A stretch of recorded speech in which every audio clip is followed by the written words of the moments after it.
Hi, everybody. This is Jimmy, and you're reading with Jimmy. Today we're going to read John Cheever's The 548. Let's begin. The 548 by John Cheever. When Blake stepped out of the elevator, he saw her. A few people, mostly men waiting for girls, stood in the lobby watching the elevator doors. She was among them. As he saw her, her face took on a look of such loathing and purpose that he realized that she had been waiting for him. He did not approach her. She had no legitimate business with him. They had nothing to say. He turned, walked toward the glass doors at the end of the lobby, feeling that faint guilt and bewilderment we experience when we bypass some old friend or classmate who seems threadbare or sick or miserable in some other way. It was 5:18 by the clock in the Western Union office. He could catch the express. As he waited his turn in the revolving doors, he saw that it was still raining. It had been raining all day, and he noticed now how much louder the rain made the noises in the street. Outside, he started walking briskly east towards Madison Avenue. Traffic was tied up, and horns were blowing urgently on the crosstown street in the distance. The sidewalk was crowded. He wondered what she had hoped to gain by a glimpse of him coming out of the office building at the end of the day. And then he wondered if she was following him. Walking in the city, we seldom turn and look back. The habit restrained Blake. He listened for a minute, foolishly, as he walked, as if he could distinguish her footsteps from the worlds of sound in the city at the end of a rainy day. And then he noticed ahead of him on the other side of the street a break in the wall of the buildings. Something had been torn down. Something was being put up. But the steel structure had only just risen above the sidewalk fence, and daylight poured through the gap. Blake stopped opposite here and looked into a store window. It was a decorator's or an auctioneer's. The window was arranged like a room in which people live and entertain their friends. There were cups on the coffee table, magazines to read, flowers in the vases. But the flowers were dead, and the cups were empty, and the guests had not come. In the plate glass, Blake saw a clear reflection of himself in the crowds that were passing like shadows at his back. Then he saw her image, so close to him that it shocked him. She was standing only a foot or two behind him. He could have turned then and asked her what she wanted, but instead of recognizing her, he shied away abruptly from the reflection of her contorted face and went along the street. She might be meaning to do him harm. She might be meaning to kill him. The suddenness with which he moved when he saw the reflection of her face tipped the water out of his hat brim in such a way that some of it ran down his neck, and it felt unpleasantly like the sweat of fear. Then the cold water falling into his face and onto his bare hands, the rancid smell of the wet gutters and pavings, the knowledge that his feet were beginning to get wet and that he might catch cold, all of the common discomforts of walking in the rain seemed to heighten the menace of his pursuer and to give him a morbid consciousness of his own physicalness and of the ease with which he could be hurt. He could see ahead of him the corner of Madison Avenue where the lights were brighter. He felt that if he could get to Madison Avenue, he would be all right. At the corner, there was a bakery shop with two entrances, and he went in by the door on the crosstown street, bought a coffee ring, like any other commuter, and went out on the Madison Avenue door. And as he started down Madison Avenue, he saw her waiting for him by a hut where newspapers were sold. She was not clever. She would be easy to shake. He could get a taxi by one door and leave by the other. He could speak to a policeman. He could run, although he was afraid that if he did run, it might precipitate the violence he now felt sure that she had planned. He was approaching part of the city that he knew well, and where the maze of street-level and underground passages, elevator banks, and crowded lobbies made it easy for a man to lose a pursuer. The thought of this and the whiff of sugary warmth from the coffee ring cheered him. It was absurd to imagine being harmed on a crowded street. She was foolish, misled, lonely perhaps. That was all it could amount to. He was an insignificant man. And there was no point in anyone's following him from his office to the station. He knew no secrets of any consequence. The reports in his briefcase had no bearing on war, peace, or dope traffic, the hydrogen bomb, or any other international skullduggeries that he had associated with pursuers, men in trench coats, wet sidewalks. And then he saw ahead of him the door of a men's bar. It was so simple. He ordered a Gibson and shouldered his way in between two other men at the bar so that if she should be watching from the window, she would lose sight of him. The place was crowded with commuters putting down a drink before the ride home. They had brought in their clothes, and on their shoes and umbrellas the rancid smell of the wet dusk outside. But Blake began to relax. As soon as he tasted his Gibson and looked around at the common, mostly not young faces that surrounded him that were worried, if they were worried at all, about tax rates and who would be put in charge of merchandising. He tried to remember her name, Miss Dent, Miss Bent, Miss Lent. He was surprised to find that he couldn't remember it, although he was very proud of the retentiveness and reach of his memory, and it had only been 6 months ago. Personnel had sent her up one afternoon. He was looking for a secretary. He saw a dark woman, in her 20s perhaps, who was slender and shy. Her dress was simple. Her figure wasn't much. One of her stockings was crooked, but her voice was soft, and he had been willing to try her out. After she had been working for him for a few days, she told him that she had been in the hospital for 8 months and that it had been hard after this for her to find work, and she wanted to thank him for giving her a chance. Her hair was dark. Her eyes were dark. She left with him a pleasant impression of darkness. And as he got to know her better, he felt that she was oversensitive and, as a consequence, lonely. Once, when she was speaking to him of what she imagined his life to be, full of friendships, money, and a large and loving family, he thought that he recognized a peculiar feeling of deprivation. She seemed to imagine that the lives of the rest of the world to be more brilliant than they were. Once, she had put a rose on his desk, and he dropped it into the wastebasket. "I don't like roses," he told her. She had been competent, punctual, and a good typist, and he found only one thing in her that he could object to: her handwriting.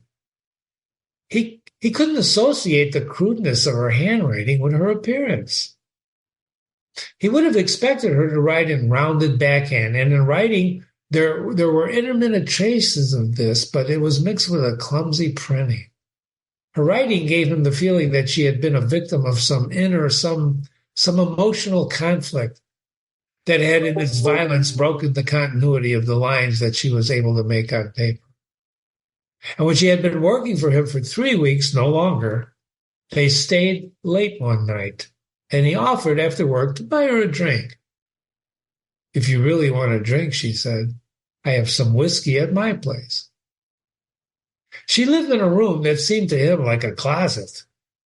There were suit boxes, hat boxes piled in a corner, and although the room seemed hardly big enough to hold the bed, the dresser, and the chair that he sat in, there was an upright piano against one wall, with a book of Beethoven's sonatas on the rack. She gave him a drink and said that she was going to put on something more comfortable, and he urged her to. That was, after all, what he had come for. If he had had any qualms, they would have been practical. Her diffidence, the feeling of deprivation in her point of view, promised to protect him from any consequences. Most of the many women that he had known had been picked for their lack of self-esteem. When he put on his clothes again, an hour or so later, she was weeping. He felt too contented and warm and sleepy to worry about her tears much. And as he was dressing, He noticed on the dresser a note that she had written to a cleaning woman. The only light came from the bathroom. The door was ajar, and in this half-light, the hideously scrawled letters again seemed entirely wrong for her, and as they must be written, handwriting of some other very gross woman. The next day, he did what he felt was the only sensible thing to. When she was out for lunch, he called personnel and asked them to fire her. Then he took the afternoon off. A few days later, she came to the office asking to see him, and he had told the switchboard girl not to let her in. He had not seen her again until this evening. Blake drank a second Gibson and saw by the clock that he had missed the express. He would get the local, the 5:48. And when he left the bar, the sky was still light. It was still raining. He looked carefully up and down the street, and he saw the poor woman had gone. Once or twice he looked over his shoulder, walking to the station, but he seemed safe. To be safe. He was still not quite himself, he realized, because he had left his coffee ring at the bar, and he was not a man who forgot things. This lapse of memory pained him. He bought a paper. The local was only a half full when he boarded it, and he got a seat on the driver's side, on the riverside, and took off his raincoat. He was a slender man with brown hair, undistinguished in every way, unless you could have divined in his pallor and his gray eyes his unpleasant tastes. He dressed like the rest of us, as if he admitted the existence of sumptuary laws. His raincoat was a pale buff color of a mushroom, and his hat was dark brown. So was his suit. Except for a few bright threads on his necktie, there was a scrupulous lack of color in his clothing that seemed protective. He looked around the car for neighbors. Mrs. Compton was several seats in front of him to the right. She smiled, but her smile was fleeting. It died swiftly and horribly. Mr. Watkins directly in front of Blake. Mr. Watkins needed a haircut, and he had broken the sumptuary laws. He was wearing a corduroy jacket. He and Blake had quarreled, so they didn't speak. The swift death of Mrs. Compton's smile did not affect Blake at all. The Comptons lived in the house next to the Blakes, and Mrs. Compton had really never understood the importance of minding her own business. Louise Blake took her troubles to Mrs. Compton, Blake knew, and instead of discouraging her crying jags, Mrs. Compton had come to imagine herself as a sort of confessor and had developed a lively curiosity about the Blakes' intimate affairs. She had probably been given an account of their most recent quarrel. Blake had come home one night overworked and tired, and he had found Louise had done nothing about getting supper. He had gone into the kitchen, followed by Louise, and he had pointed out to her that the date was the 5th. He had drawn a circle around the date on the kitchen calendar. 1 week is the 12th, he had said. 2 weeks will be the 19th. He drew a circle around the 19th. I'm not going to speak to you for 2 weeks, he said. That will be the 19th. She had wept. She had protested, but it had been 8 or 10 years since she had been able to touch him with her entreaties. Louise had gotten old. Now the lines of her face were ineradicable, and when she clapped her glasses onto her nose to read the evening paper, she looked at him like an unpleasant stranger. The physical charms that had been her only attraction were gone.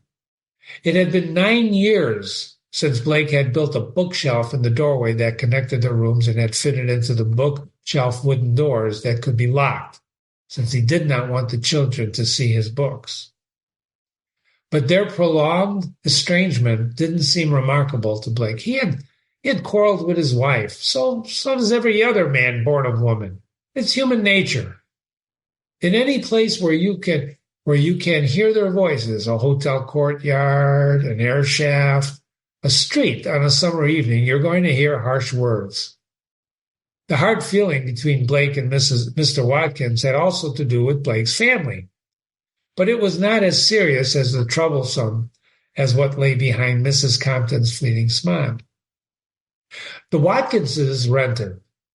Mr. Watkins broke the sumptuary laws day after day. He once went to the 814 in a pair of sandals, and he made his living as a commercial artist. Blake's oldest son, Charlie, was 14, had made friends with the Watkins boy, and he had spent a lot of time in the sloppy rented house where the Watkins lived. The friendship had affected his manners and his neatness. Then he had begun to take some meals with the Watkinses and to spend Saturday nights there. And when he had moved most of his possessions over to the Watkinsons and had begun to spend more than half of his nights there, Blake had been forced to act. He spoken not to Charlie, but to Mr. Watkins, and had, of necessity, said a number of things that must have sounded critical. Mr. Watkins's long and dirty hair, his corduroy jacket, reassured Blake that he had been in the right. But Mrs. Compton's dying smile and Mr. Watkins' dirty hair did not lessen the pleasure Blake took in settling himself in an uncomfortable seat on the 548 deep underground. The coach was old and smelled oddly like a bomb shelter in which whole families had spent the night. The light that spread from the ceiling down onto their heads and shoulders was dim.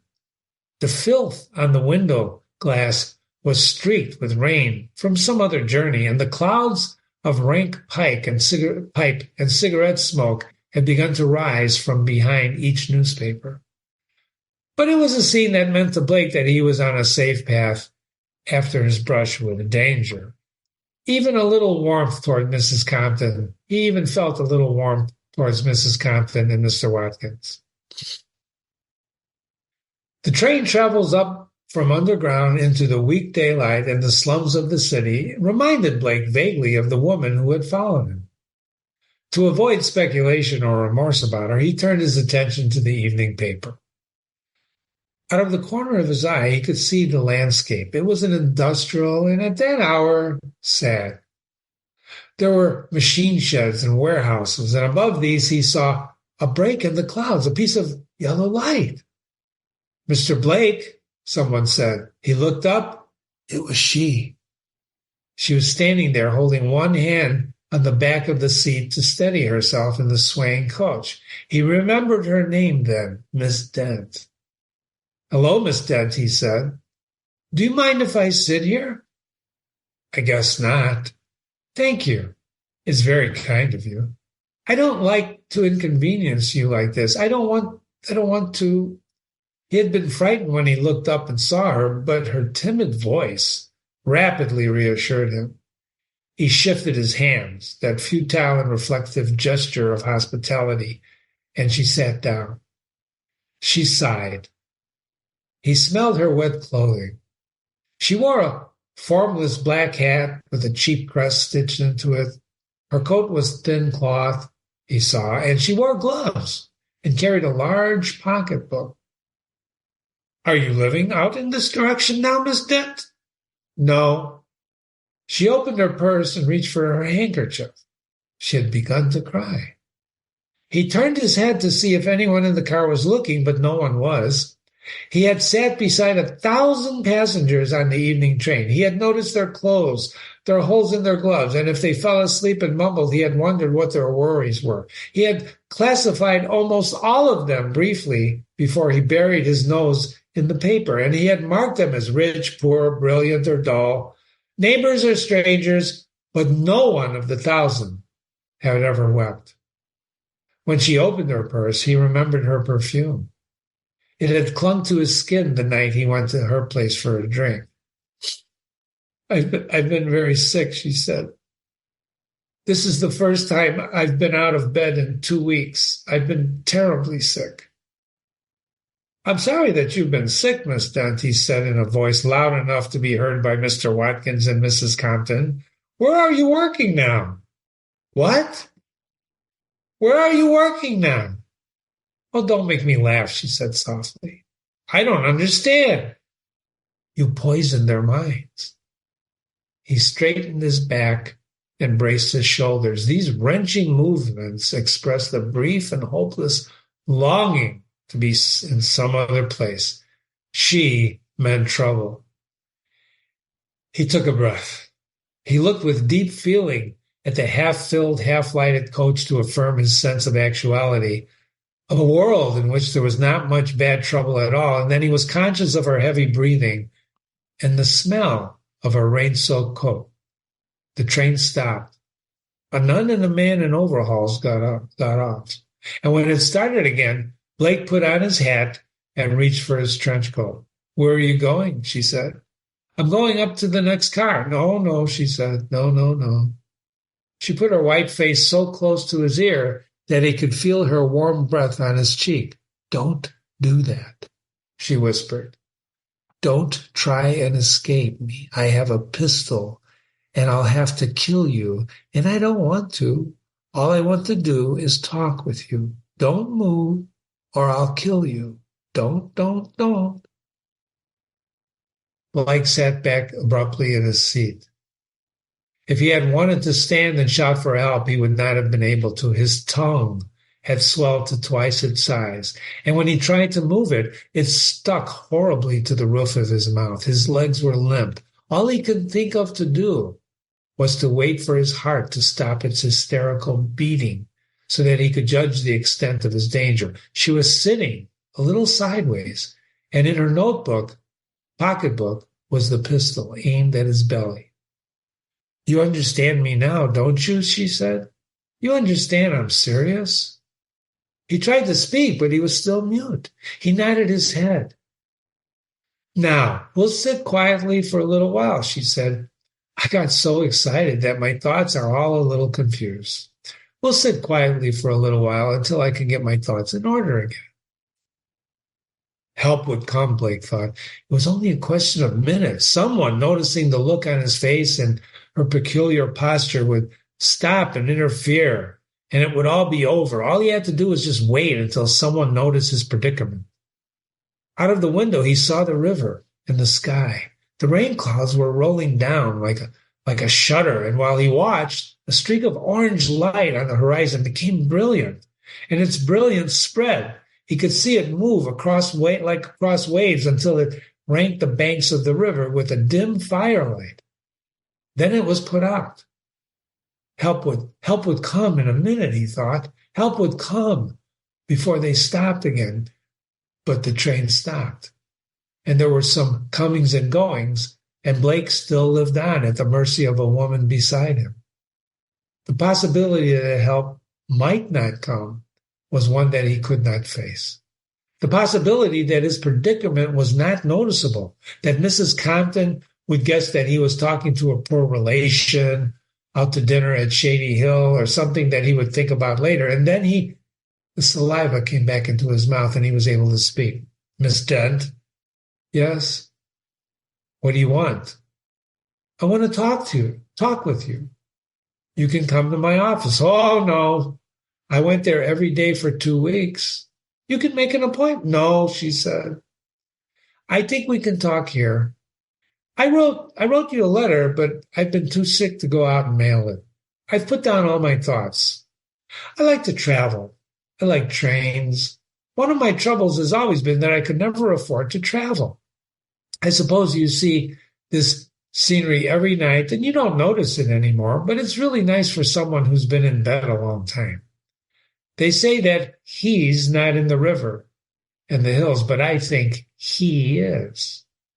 Where shall wisdom be found? It says. Where is the place of understanding? The depth saith, it is not in me. The sea saith, it is not with me. Destruction and death say we have heard the force of our ears. Oh, I know what you're thinking, she said. You're thinking that I'm crazy and that I've been very sick again and that I'm going to get better. I'm going to make me better to talk. It's going to make me better to talk with you. I was in the hospital all the time before I came to work for you, but they never tried to cure me. They only wanted to take away my self-respect. I haven't had any work now for 3 months. Even if I did have to kill you, they wouldn't be able to do anything to me except to put me back in the hospital. So you see, I am not afraid. But let's sit quietly for a little while longer. I have to be calm.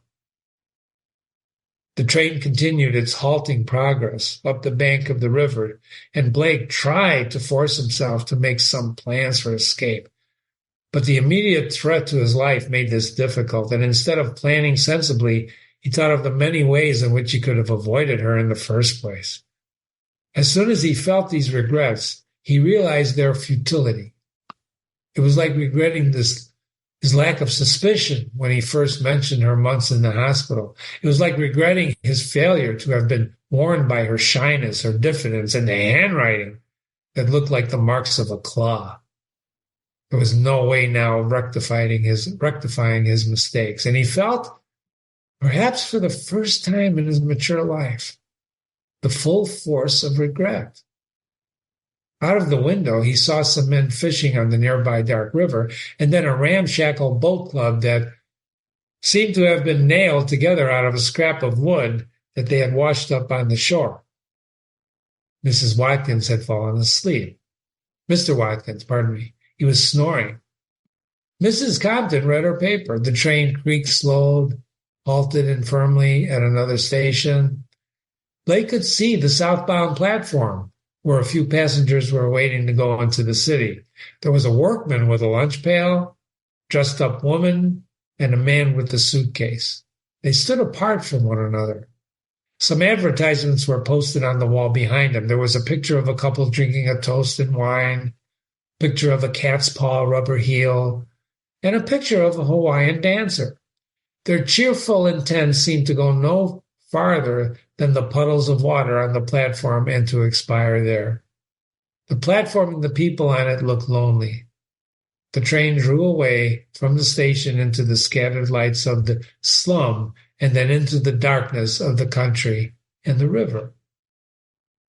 I want you to read my letter before we get to Shady Hill, she said. It's on the seat. Pick it up. I would have mailed it to you, but I've been too sick to go out. I haven't gone out for 2 weeks. I haven't had any work in 3 months. I haven't spoken to anybody but the landlady. Please read my letter. He picked up the letter from the seat where she had put it. The crisp paper felt abhorrent and filthy to his fingers. It was folded and then refolded. Dear husband, she had written in that crazy, wandering hand. They say that human love leads to divine love, but is this true? I dream about you every night. I have such terrible desires. I have always had a gift for dreams. I dreamed on Tuesday of a volcano erupting with blood. And when I was in the hospital, they said they wanted to cure me, but they just wanted to take away my self-respect. They only wanted me to dream about sewing and basket work, but I protected my gift for dreams. I'm clairvoyant. I can tell when the telephone is going to ring. I've never had a true friend in my whole life. The train stopped again. There was another platform, another picture of a couple drinking a toast, the rubber heel, the Hawaiian dancer, and suddenly she pressed her face close to Blake's again and whispered in his ear, I know what you're thinking. I can see it in your face. You're thinking you can get away from me in Shady Hill, aren't you? Oh, I've been planning this for weeks. It's all I've had to think about. I won't harm you if you let me talk. I've been thinking about devils. I mean, if there are devils in the world, if there are people in the world who represent evil, isn't it our duty to exterminate them? I know that you always prey on weak people. I can tell. Sometimes I think that I ought to kill you. And sometimes I think you're the only obstacle between me and my happiness. And sometimes she touched Blake with the pistol. He felt the muzzle against his belly, and the bullet at that distance would make a small hole where it entered, but it would rip out his back in a place as big as a soccer ball. He remembered the unburied dead that he had seen in the war. The memory came in a rush. Entrails, eyes, shattered bone, odor, and other filth. All I ever wanted in life is a little love, she said. She lightened the pressure of the gun. Mr. Watkins still slept, and Mrs. Compton was sitting calmly with her hands folded in her lap. The coach rocked gently, and the coats and the mushroom-colored raincoats that hung between the windows swayed a little bit as the car moved. Blake's elbow was on the windowsill, and his left shoe was on the guard above the steam pipe. The car smelled like some dismal classroom. The passengers seemed asleep and apart, and Blake felt that he might never escape the smell of heat and wet clothing and the dimness of the light. He tried to summon the calculated self-deceptions with which he sometimes cheered himself, but he was left without any energy for hope or self-deception. The conductor put his head in the door and said, "Shady Hill next, Shady Hill." "Now," she said, "now you get out ahead of me." Mr. Watkins waked suddenly, put on his coat and hat, and smiled at Mrs. Compton, who was gathering her parcels to her in a series of maternal gestures. They went to the door. Blake joined them, but neither of them spoke to him nor seemed to notice the woman at his back. The conductor threw open the door, and Blake saw on the platform of the next car of a few other neighbors who had missed the express, waiting patiently and tiredly in the wan light of their trip to the end. He raised his head to see through the open door the abandoned mansion outside of town, a no trespassing sign nailed to the tree, and then the oil tanks, the concrete abutments of the bridge pass, and so close to the open door that he could have touched them. And then he saw the first of the lampposts of the northbound platform, the sign Shady Hill in black and gold, and the little lawn and the flower bed that kept up by the Improvement Association, and then the cab stand, and on the corner of the old-fashioned depot. It was raining again, and it was pouring. He could hear the splash of water and see the lights reflected in the puddles and in the shining pavement, and the idle sound of splashing and dripping formed in his mind a conception of a shelter, so light and strange that it seemed to belong to a time in his life that he couldn't remember. He went down the steps with her at his back. A dozen or so cars were waiting by the station with their motors running. A few people got off each of the other coaches, and he recognized most of them, but none of them offered to give him a ride. They walked separately or in pairs, purposely out of the rain, to the shelter of the platform, where the car horns called to them. It was time to go home, time for a drink, time for love, time for supper. And he could see the lights on the hill, lights by which children were being bathed and meat cooked, dishes washed, shining in the rain. One by one, the cars picked up the heads of the families until there were only 4 left. 2 of the stranded passengers drove off in the only taxi the village had. "I'm sorry, darling," a woman said tenderly to her husband when she drove up a few minutes later. "All of our clocks are slow." The last man looked at his watch, looked at the rain, and then walked off into it. And Blake saw him as he go, as if they had some reason to say goodbye. Not as we say goodbye to friends after a party, but as we say goodbye when we are faced with an inexorable and unwanted parting of the spirit and the heart. The man's footsteps sounded as he crossed to the parking lot, to the sidewalk, and then they were lost. In the station, a telephone began to ring. The ringing was loud, plaintive, even spaced and unanswered. Someone wanted to know about the next train to Albany, but Mr. Flanagan, the station master, had gone home an hour ago. He had turned on all his lights before he went away, and they burned in the empty waiting room. They burned, tin-shaded, at intervals up and down the platform, with the peculiar sadness of dim and purposeless light.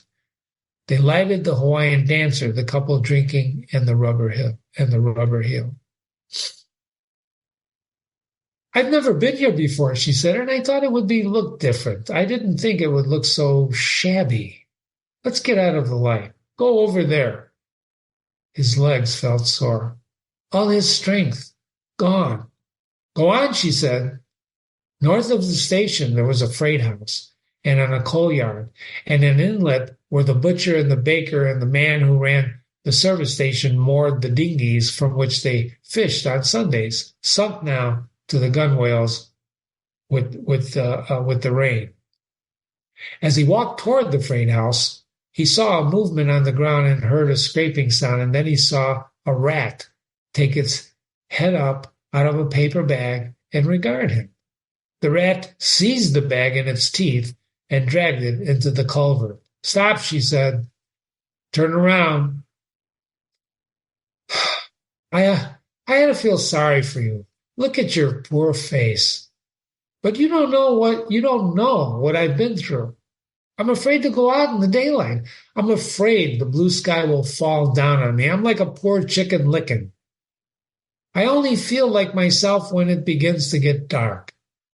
And still, in all, I'm better than you. I still have good dreams sometimes. I dream about picnics and heaven and brotherhood of man and castles in the moonlight and river and willow trees all along the edge of it with foreign cities. And after all, I know more about love than you.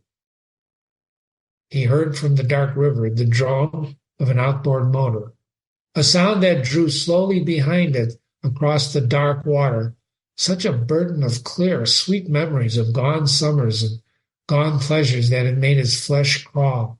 And he thought of a dark in the mountains and the children singing. They never wanted to cure me, she said. The noise of the train coming down from the north drowned out her voice. But she went on talking. The noise filled his ears, and the windows where the people ate, drank, slept, and read flew past. When the train had passed beyond the bridge, the noise grew distant, and he heard her screaming at him. Kneel down! Kneel down! Do what I say! Kneel down! He got to his knees.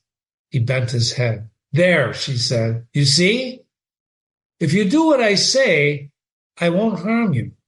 Because I really don't want to harm you. I want to help you. But when I see your face, it sometimes seems to me that I can't help you.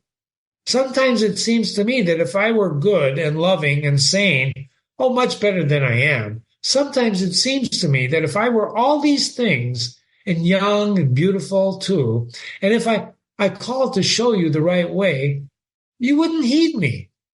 I'm better than you. I'm better than you. And I shouldn't waste my time or spoil my life like this. Put your face in the dirt. Put your face in the dirt. Do what I tell you. Do what I say. Put your face in the dirt. He fell forward in the filth. The coals skinned his face. He stretched out on the ground, weeping.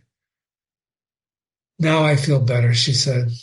Now I can wash my hands of you. I can wash my hands of all this. Because you see, there is some kindness, some saneness in me that I can find again and use. I can wash my hands. And then he heard her footsteps go away from him over the rubble. He heard the clearer and more distant sound that they made on the hard surface of the platform. He heard them diminish. He raised his head and he saw her climb the stairs of the wooden footbridge and cross it and go down to the other platform where her figure in the dim light looked small, common, and harmless. He raised himself out of the dust, warily at first, until he saw that by her attitude, her looks, that she had forgotten him, that she had completed what she had wanted to do, and that he was safe. He got to his feet, picked up his hat from the ground where it had fallen, and walked home.